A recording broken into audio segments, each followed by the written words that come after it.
తెలంగాణలో సంచలనంగా మారిన ఫోన్ ట్యాపింగ్ కేసు ఒక్కొక్కటిగా బయటపడుతున్న భుజంగరావు తిరుపతన్న ప్రణీత్ రావుల ఆగడాలు ట్యాపింగ్ సొంతానికి వాడుకున్నట్లు అనుమానం వ్యక్తమవుతుంది. అయితే హవాలా సొమ్ము తరలిస్తున్న వారి నుంచి భారీగా వసూలు చేసినట్టు తెలుస్తోంది. గతంలో నమోదైన హవాలా కేసుల వివరాల సేకరణలో దర్యాప్తు అధికారులు నిమగ్నమై ఉన్నారు. ఇప్పటికే ప్రణీత్ రావును 7 రోజుల పాటు కస్టడీలోకి తీసుకుని ప్రశ్నించారు పోలీసులు. భుజంగరావు తిరుపతన్నలను కస్టడీలో కోరుతూ నాంపల్లి కోర్టులో పిటిషన్ దాఖలు చేశారు.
తెలంగాణలో సంచలనంగా మారింది ఫోన్ ట్యాపింగ్ కేసు. ఒక్కొక్కటిగా బయటపడుతున్నాయి భుజంగరావు తిరుపతన్న ప్రణీత్ రావుల ఆగడాలు. ఇక ఇదే అంశానికి సంబంధించి మరింత సమాచారం మా crime bureau chief Krishna live ద్వారా అందిస్తారు. కృష్ణ, చెప్పండి. లావణ్య, ఈ ఫోన్ ట్యాపింగ్ కేసు వ్యవహారానికి సంబంధించి అనేకమైన విషయాలు అనేవి ఇప్పుడు బయటికి రావడం కూడా జరిగింది. ఈ ప్రణీత్ రావు కస్టడీ పూర్తయిన తర్వాత ఈ కేసు వ్యవహారానికి సంబంధించి ఇందులో ఇద్దరు అడిషనల్ ఎస్పీ ఎవరైతే భుజంగరావు తిరుపతన్నను అరెస్ట్ చేయడం జరిగిందో వారిద్దరిని కూడా ఆదివారం నాడు మేజిస్ట్రేట్ ఇంటి కొంపల్లిలో ఉన్న నాగ్పాల్ మేజిస్ట్రేట్ ఇంటి ఎదుట హాజరుపరచడం, వారి ముగ్గురికి కూడా 14 రోజుల పాటు జ్యుడిషియల్ రిమాండ్ విధించడంతో నేరుగా చెంచల్గూడ జైలుకి పోలీసులు తరలించారు. అయితే ఈ కేసు వ్యవహారానికి సంబంధించి అనేకమైన విషయాలు బయటికి వచ్చాయి. ఇటు భుజంగరావు తిరుపతన్న విచారణలో అనేక కీలకమైన విషయాలు బయటపెట్టారు. రవిపాల్ అనే ఒక వ్యక్తి ద్వారా ఈ ఇజ్రాయెల్ నుంచి ఈ ట్యాపింగ్ మిషన్లను కొనుగోలు చేసి ఒక మీడియా సంస్థ వ్యవహారానికి సంబంధించి ఒక సాఫ్ట్వేర్ కంపెనీ కూడా ఏర్పాటు చేస్తున్నామని అందరినీ కూడా నమ్మించిన తర్వాత ఏదైతే ఇజ్రాయెల్ నుంచి ఆ ట్యాపింగ్ మిషన్లను వాటన్నిటిని కొనుగోలు చేసి వాటన్నిటి ద్వారా ఈ ట్యాపింగ్ పాల్పడినట్లు ఇదంతా కూడా ప్రభాకర్ రావు, ఈ ఇంటెలిజెన్స్ చీఫ్గా వ్యవహరించిన ప్రభాకర్ రావు ఆదేశాల మీదకే ఇదంతా కూడా జరిగింది అని చెప్పి కూడా భుజంగరావు ఇదంతా వ్యవహారాల విషయాలన్నీ కూడా బయటపెట్టాడు.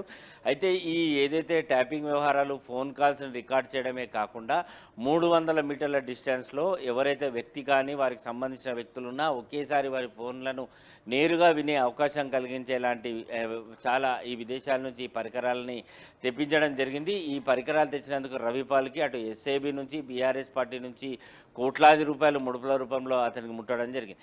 ఆ తర్వాత రేవంత్ రెడ్డి వ్యవహారానికి సంబంధించి ఆయన నివాసానికి ఇంటికి దగ్గరలోనే ఒక ఇల్లును అద్దెకు తీసుకొని ఆ ఇంట్లోనే ఈ మిషనరీ అంతా ఏర్పాటు చేసి అవి నేరుగా రేవంత్ రెడ్డి ఆ తర్వాత వారి కుటుంబ సభ్యులు ఆ బంధువుల మొత్తం వారి ఫోన్ కాల్స్ అన్నీ కూడా నేరుగా వినేలాగా మొత్తం అంతా సెట్ చేయడం కూడా జరిగింది. అంటే వీటన్నిటి కూడా ఏర్పాటు చేయడం కూడా జరిగింది అని చెప్పి కూడా వారు చెప్పడం జరిగింది. ప్రస్తుతం రవిపాల్ ఎక్కడ ఉన్నాడు ఏంటి అనే విషయాలను అధికారులు తెలుసుకొని అతనికి నోటీసులు ఇచ్చేందుకు కూడా సిద్ధమై విచారణ పిలిచేలాగా ఉన్నారు. అయితే ఈ భుజంగరావు తిరుపతన్న ఎప్పుడైతే రవిపాల్ అంశాలు బయటపెట్టారో ఖచ్చితంగా వీరందరికీ కూడా చాలా విషయాలు తెలిసే ఉంటాయన్న ఉద్దేశంతో ఈరోజు నాంపల్లి కోర్టులో మరి కాసేపట్లో 10 రోజుల పాటు వీరిద్దరిని కూడా కస్టడీకి ఇవ్వాలంటూ, అలాగే ప్రణీత్ రావును కూడా మరో 2 రోజుల పాటు కస్టడీకి ఇవ్వాలని ఇటు ఆ పంజాగుట్ట ఏదైతే ఎస్ఐటి అధికారులు విచారణ జరుపుతున్నారో ఆ స్పెషల్ ఇన్వెస్టిగేషన్ టీం మరోసారి నాంపల్లి కోర్టులో ఒక పిటిషన్ దాఖలు చేయనున్నారు.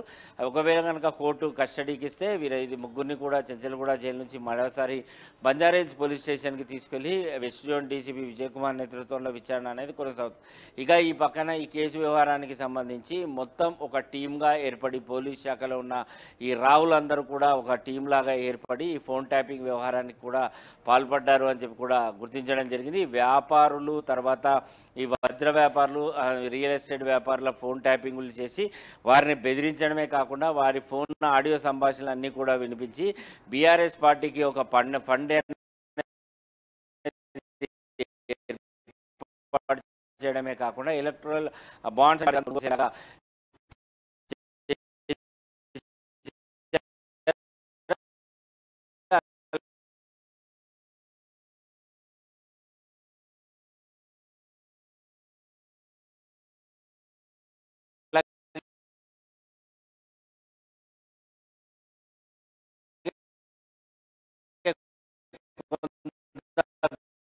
బీఆర్ఎస్ పార్టీకి వారి నుంచి ఈ మీడియా సంస్థ అధినేత శ్రవణ్ గారిని, ఆ తర్వాత ఇంటెలిజెన్స్ చీఫ్ మాజీ ఐజీ ప్రభాకర్ రావు, తర్వాత టాస్క్ ఫోర్స్ మాజీ డీసీపీ రాధాకిషన్ వీరందరికీ కూడా లుకౌట్ నోటీసులు జారీ చేశారు. ఈ క్రమంలోనే ప్రభాకర్ రావు పోలీసులకు టచ్లోకి వచ్చినట్లుగా కూడా తెలుస్తోంది. తను క్యాన్సర్ వ్యాధితో బాధపడుతున్నాను, ప్రస్తుతం అమెరికాలో చికిత్స పొందుతున్నాను, జూన్ జూలై తేదీల్లో ఇండియాకి హైదరాబాద్కు వచ్చిన తర్వాత విచారణకు హాజరవుతానని చెప్తున్నప్పటికీ కూడా పోలీసులు మాత్రం ఖచ్చితంగా వారిని ఇప్పుడే ఈ క్షణమే ఎలాగైనా వారిని అదుపులోకి తీసుకొని విచారణ చేపడితేనే కేసు ముందుకు సాగే అవకాశాలు ఉంటాయని కూడా చెప్తున్నారు. అంతేకాకుండా ఈ కేసు వ్యవహారానికి ఇక ఇదే అంశానికి సంబంధించి పోలీసు అధికారులు కూడా చాలా ఆస్తులు కూడబెట్టుకున్నారు, వాటి మీద ఏసీబీ అధికారులు ఫోకస్ పెట్టారని కూడా తెలుస్తోంది. సో దీని మీద మీ దగ్గర ఉన్న సమాచారం ఏంటి?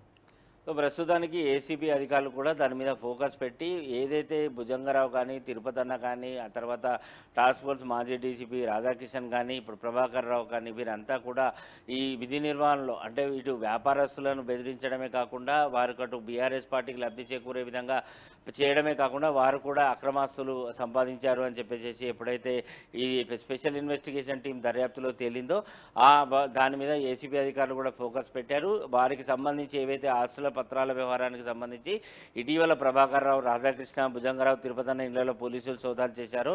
ఆ సోదాల్లో దొరికిన డాక్యుమెంట్లు, వ్యవహారాలు వీరు ఏ మేరకు ఆస్తి కూడబెట్టారన్న విషయాలని ఒక కాపీని తమకు కూడా ఇవ్వాలంటూ ఏసీబీ అధికారులు కోరినట్లు కూడా తెలుస్తోంది. ఒకవేళ కనుక ఏసీబీ అధికారులకు చేరితే ఒక పక్కన స్పెషల్ ఇన్వెస్టిగేషన్ టీం ఈ ఫోన్ ట్యాపింగ్ అంశాలలో విచారణ చేపడితే మరో పక్కన ఏసీబీ అధికారులు అవినీతి మీద కేసులు నమోదు చేసి విచారణ చేపడతారు. అలాగే వీరి ఆదాయానికి సంబంధించిన దాని మీద ఇన్కమ్ ట్యాక్స్ అధికారులు కూడా రంగంలోకి దిగి ఇటు ఈ ముగ్గురు 3 డిపార్ట్మెంట్లకు సంబంధించిన వ్యక్తులు ఈ వ్యక్తులపైన విచారణ చేసే అవకాశాలు కూడా ఉంటాయి. కానీ ప్రధానంగా ఇప్పుడు మరి కాసేపట్లో అటు నాంపల్లి కోర్టులో ఈ పోలీసులు కస్టడీకి ఇవ్వాలంటూ పిటిషన్ దాఖలు చేయడమే కాకుండా ఈ ఇజ్రాయెల్ నుంచి తెప్పించిన పరికరాల వ్యవహారానికి సంబంధించి రవిపాల్ అనే వ్యక్తికి నోటీసులు ఇచ్చేందుకు కూడా సిద్ధమైనారు. అంతేకాకుండా ఎస్ఐబిలో ఎవరైతే పనిచేశారో అప్పటి అధికారులు కానీ కింద స్థాయి సిబ్బంది వారందరినీ కూడా ఈరోజు విచారణకు రావాల్సిందిగా అధికారులు పిలుపునివ్వడం జరిగింది. ఆ నోటీసుల ఆధారంగా విచారణకు వస్తే ఆ కింద ఎస్ఐబిలో పనిచేసిన వారందరినీ కూడా సాక్షులుగా వారందరినీ కూడా స్టేట్మెంట్లు రికార్డ్ చేసే అవకాశాలు ఉంటాయి.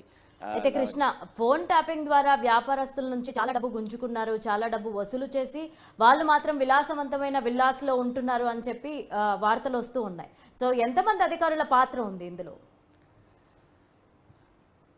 లావణ్య, ఈ కేసు వ్యవహారానికి సంబంధించి తీగలాగితే డుంగంద కదిలినట్టు ఒక్కొక్క అధికారికి సంబంధించిన అవినీతి అనేది బయటపడుతూ ఉంది. దీనిలో కేవలం ఒక సీట్ దర్యాప్తు కాకుండా ఇంకా అదనపు అధికారులను ఏర్పాటు చేసి దీనిపైన విచారణ మరింత జరిపించాల్సిందిగా మరి కాసేపట్లో అటు ఏదైతే డీజీపీకి లేఖ ఇచ్చేందుకు కూడా సిద్ధమైనారు. అయితే ఈ కేసులో ప్రధానంగా చూసుకుంటే కేవలం ప్రభాకర్ రావు, ఆ తర్వాత రాధాకిషన్, అంతేకాకుండా ఏదైతే ఈ భుజంగరావు కానీ, తిరుపతన్న కానీ, ఆ తర్వాత ప్రణీత్ రావు వీరంతా కూడా కేవలం పాత్రులుగా అంటే కేవలం వీరంతా కూడా బీఆర్ఎస్ పార్టీకి సంబంధించిన ఆ కీలక నేతలు ఇచ్చిన డైరెక్షన్లోనే పనిచేశామని కూడా చెప్పుకుంటూ వస్తున్నారు. ఆ ఇద్దరు కీలక నేతల వ్యవహారానికి సంబంధించి వారిని కూడా విచారణకు పిలిపిస్తే ఖచ్చితంగా వారి దగ్గర నుంచి విచారణ పిలిపిస్తే సమాచారం రాబట్టాలి.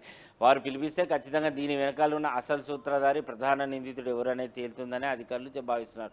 ఆ కీలక నేతల్ని కనుక మనం విచారణకు పిలిపించాలంటే ముందుకు పక్కా ఆధారాలు సేకరించాలన్న కోణంలో భుజంగరావు, తిరుపతన్నలను కూడా వారిని కస్టడీకి కోరుతున్నారు. వారిని కస్టడీకి ఒకవేళ కోర్టు ఇస్తే వారి దగ్గర నుంచి కూడా విలువైన సమాచారం వస్తుంది. దాని ఆధారంగా ఆ బీఆర్ఎస్ పార్టీకి సంబంధించి అప్పుడు ఈ 100 ఫోన్ నంబర్లు ఏవైతే ట్యాపింగ్ చేయమని చెప్పారో ఆ వ్యక్తులు ఎవరు ఏంటి అనేది వారు బయటపడడం, అంతేకాకుండా వారు కూడా ఈ కేసులో ఏదైతే వారి మెడకు కూడా ఉచ్చు బిగించుకునేలాగా ఆధారాలు కూడా అందుకు సరిపోతాయని అటు సిట్ అధికారులు భావిస్తున్నారు. Lavanya, right, thank you Krishna.